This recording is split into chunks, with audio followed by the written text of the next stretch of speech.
ఎన్ని పిగ్స్ ఉన్నాయి, వాటి తీరుతెన్నులన్నీ చూసుకొని ఒక రెక్కి నిర్వహించి వెళ్ళడం జరిగింది. తర్వాత 17వ తారీఖు నాడు సిద్ధప్ప మరియు ఎరకలి అంజి, ఎరకల నాగరాజు, ఎరకలి భీమన్న, గుల్లి నాగరాజు, కందేనాథ్ సుంకన్న, మదిరె మహేషు, నందవరం బాలరాజు,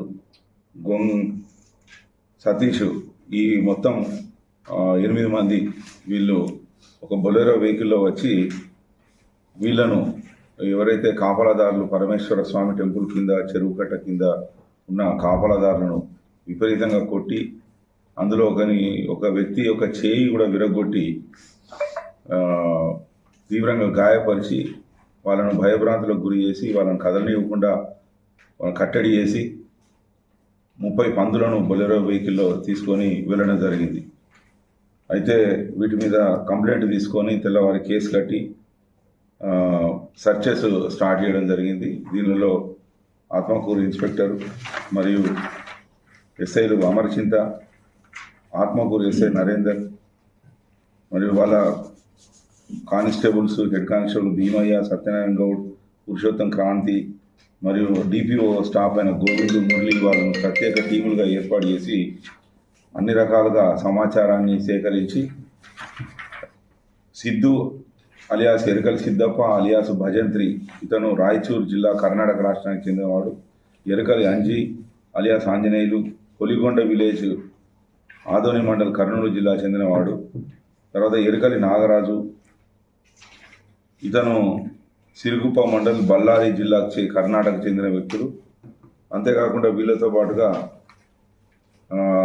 ఎమ్మిగనూరు, కర్నూలు మండలానికి చెందిన వ్యక్తులను మొత్తం 4 ఇక్కడ అరెస్ట్ చేయడం జరిగింది. వీళ్ళతో పాటుగా భీమన్న, నాగరాజు అనే వాళ్ళను ఆలంపూర్ జిల్లా వాళ్ళు అరెస్ట్ చేయడం జరిగింది. వాళ్ళని కూడా మేము కస్టడీలోకి తీసుకుంటాం. అంతేకాకుండా ఈ కందేనాథ్ సుంకన్న, మదిరె మహేష్ అని 2 అబ్స్కాండింగ్ ఉన్నారు. వాళ్ళని కూడా మేము కస్టడీలోకి తీసుకుని అరెస్ట్ చేస్తాం. తగిన విచారణ చేసి వాళ్ళని కూడా కోర్టుకు ప్రొడ్యూస్ చేస్తాం. అయితే ఈ నేరం పాల్పడ్డ వాళ్ళ దగ్గర నుండి మేము ఒక బొలెరో వెహికల్, ఏదైతే వాహనంలో ఈ దొంగిలించబడ్డ పందులను ట్రాన్స్పోర్ట్ చేశారో వాటిని, ప్లస్ వాళ్ళు ఈ బెంగళూరులో అమ్ముకోగా వచ్చిన 90,000 రూపాయలు రికవరీ చేయడం జరిగింది. అంతేకాకుండా వీళ్ళ దగ్గర నుండి 3 సెల్ ఫోన్ కూడా రికవరీ చేయడం జరిగింది. ఈ ఆత్మకూరు పట్టణంలో 17వ రాత్రి జరిగిన సంఘటన ఒక్కసారిగా కలకలం రేపింది. ఎందుకంటే దాదాపు 8 మంది నేరస్తులు వచ్చి ఒక 2 వ్యక్తులను విపరీతంగా కొట్టి, పట్టణం నడిబొడ్డునన్నట్టే కొట్టి వెహికల్లో ఇన్ని జీవాలను ఎత్తుకొని వెళ్ళినప్పుడు ఒక్కసారిగా ఇబ్బందికరమైన పరిస్థితులు అయితేనే వెంటనే మన వాళ్ళు అలర్ట్ అయిపోయి వాళ్ళని కొంతవరకు చేజ్ చేయడం జరిగింది. అయినా కానీ వాళ్ళు విపరీతమైన వేగంగా వెళ్ళిపోవడంతో మన బీసీ టీం, పెట్రోకార్ వాళ్ళు అందుకోలేకపోయారు.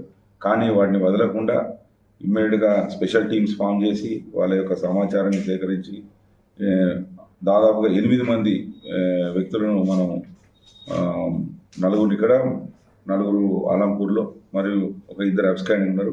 మనం అందరినీ అరెస్ట్ చేయడం జరుగుతుంది. ఇప్పటికైతే వీళ్ళని అరెస్ట్ చేసి మనం కోర్టుకు ప్రొడ్యూస్ చేస్తాం. ఇక ముందు కూడా ఇటువంటి నేరాలు పాల్పడితే కూడా కఠినంగానే మేము చర్యలు తీసుకుంటాం. లేటెస్ట్ న్యూస్ తెలుగు మరియు ఇంగ్లీష్ అప్డేట్స్ కోసం ఇప్పుడే క్యూన్యూస్ అఫీషియల్ యాప్ ని ప్లే స్టోర్ నుండి డౌన్లోడ్ చేసుకోండి. సరికొత్త సమాచారాల కోసం క్యూన్యూస్ వెబ్సైట్ ని ఫాలో అవ్వండి. ఛానల్లో ప్రాంతీయ, జాతీయ, అంతర్జాతీయ వార్తలు వీక్షించండి.